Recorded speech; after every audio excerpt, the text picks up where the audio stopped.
Hi, my name is Adrian Chmielarz and I am a game designer at The Astronauts. I want to show you a bit of the gameplay from The Vanishing of Ethan Carter and give you some insight into the design philosophy behind the game.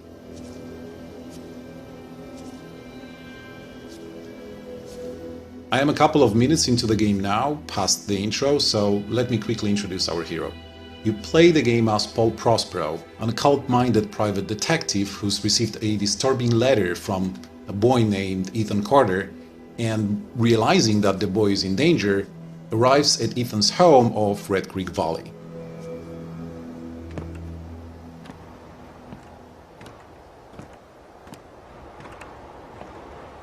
Red Creek Valley seemed like a quiet, ordinary place. I've learned two things in my life. No place is truly quiet, and nowhere is really ordinary. Ethan warned me about that. Warned me not to be fooled by what I saw here. He didn't need to worry. I'd worked dozens of cases, hundreds. This would be my last one.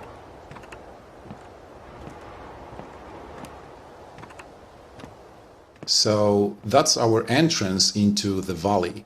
It's a pretty large place to explore. Later in the game, for example, you can also explore everything we see here, that other side of the lake. Actually, if you wanted to, you could go there right now, because we're not putting any artificial blockers in your way. It's totally up to you as to how you go about on your quest of helping Ethan.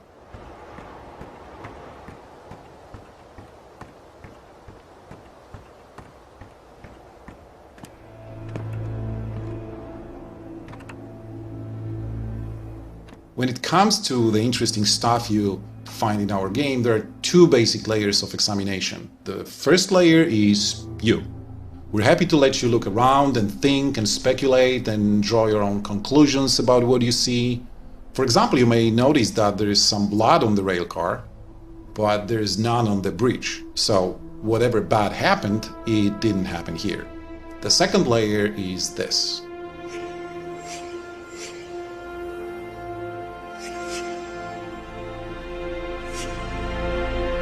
As you can see, examination actually does not give you answers.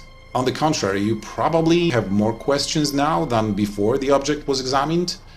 But what is happening with that crank word? Well, this is where we begin to scratch the surface of a certain special ability of our detective. First, let's zero in on the direction of the item. And now let's see the item's surroundings. Let's see, the crank is near some rocks by the water. That's our main clue to go on. But if you look a little longer, you can find additional clues as for the item's location, like the relation of this place to the dam we saw in the distance. Okay, so we know that the crank can be found on the lake's rocky shore. Let's go and see if we can find the item. This is a different type of approach to the problem of finding important items in the average adventure game. In Ethan Carter, you don't have to randomly comb the environment. All you need is to be aware of the environment and try to compare the vision you just had with what you see around you.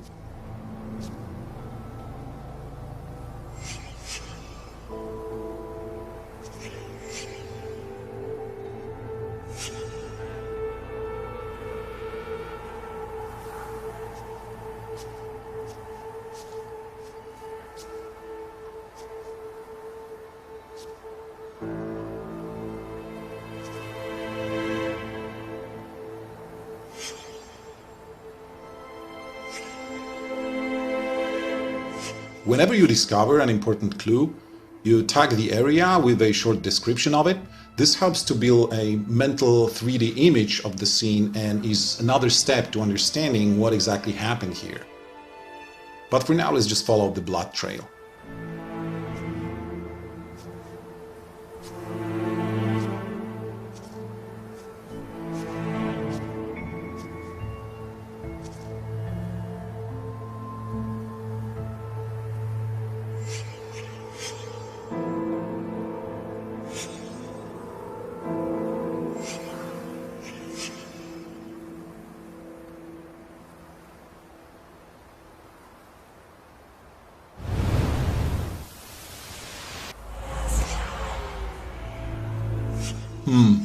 Alright, it seems I cannot connect with the deceased yet, as the death scene has been altered in some way.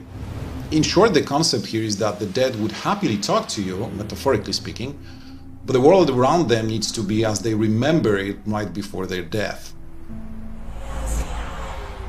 I want to leave the details of this concept for you to discover in the game, so for now let's just search the area for more clues.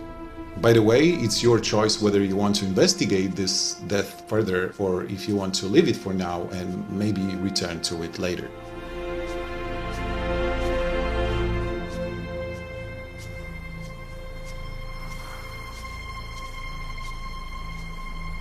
A body of water, rocks, the dam in the distance. This must be the place where we can find the crank, so let's look for it.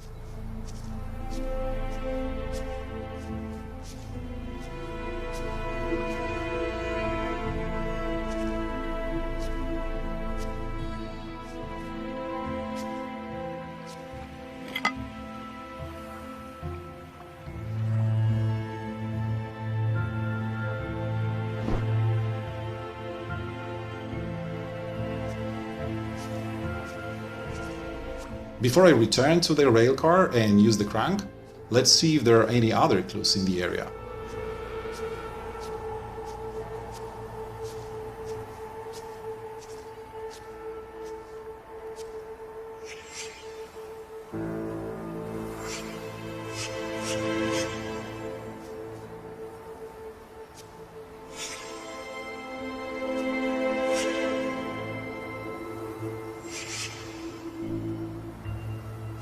I know it's obvious to everybody that this is where the railcar stood originally for months or years, but we keep the game systems consistent, so if there is a place from which an object is missing, you can always locate such object through your vision, even if you already know the location of it perfectly well. Let's use the crank and get the railcar back to its original location.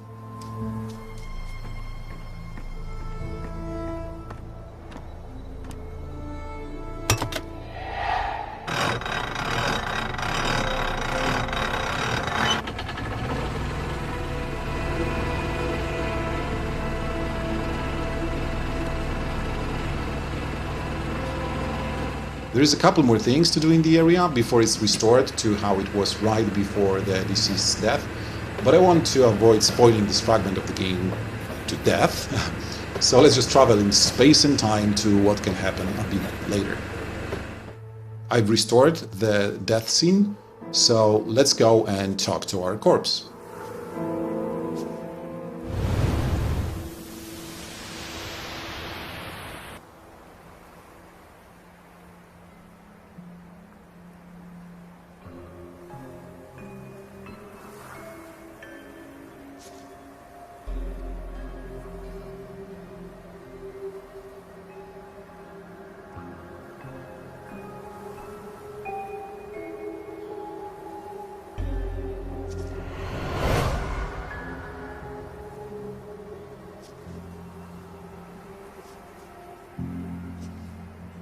Physically, I am still in the same world as I was seconds ago, but mentally I am in a different place, surrounded by the strongest memories of the deceased's final moments.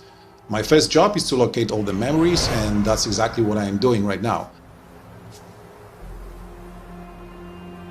When you find all the memories, the next phase begins. In order to sink deeper with this death imprint, you need to build a mental image of the chronology of the entire murder. This is when your own detective skills come in order. Here is a simple example. As you can see, the victim here already has both legs severed.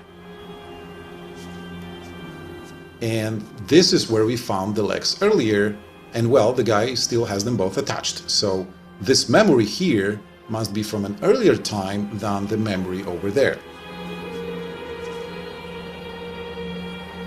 Sticking to our no spoilers policy, let's jump in time again.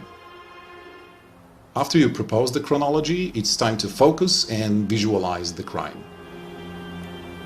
Travis! Listen to me! We can destroy it! I know how! You can't destroy it, Ethan. You can't destroy time. And that's what he is. He is forever.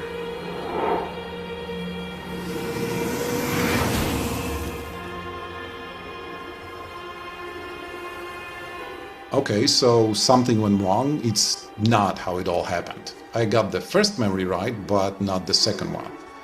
But I'll leave it for you to figure out the right order, so let's jump in time again. After you solve the chronology and thus sink deeper with the death imprint and understand it better what happened here and how it can help you find Ethan, you can see one more thing.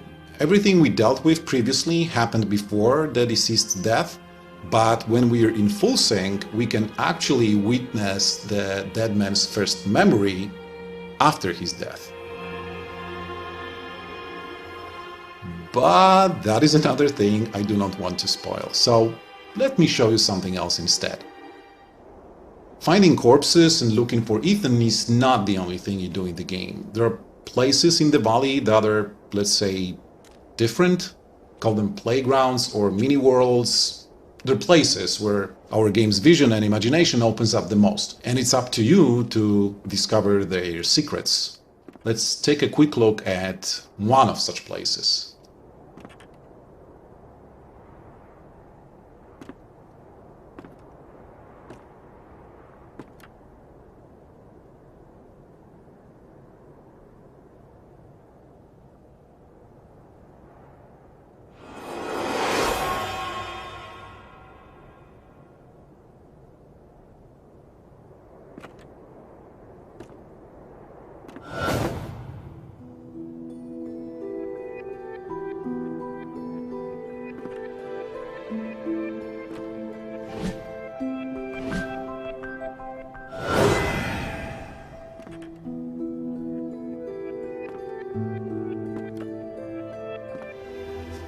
And here is another weird place.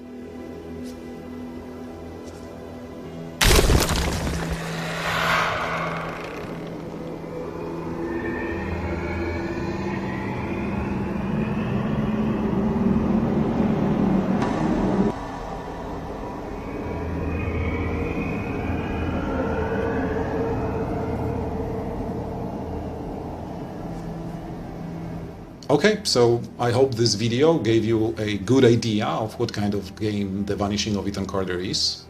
Thank you for watching.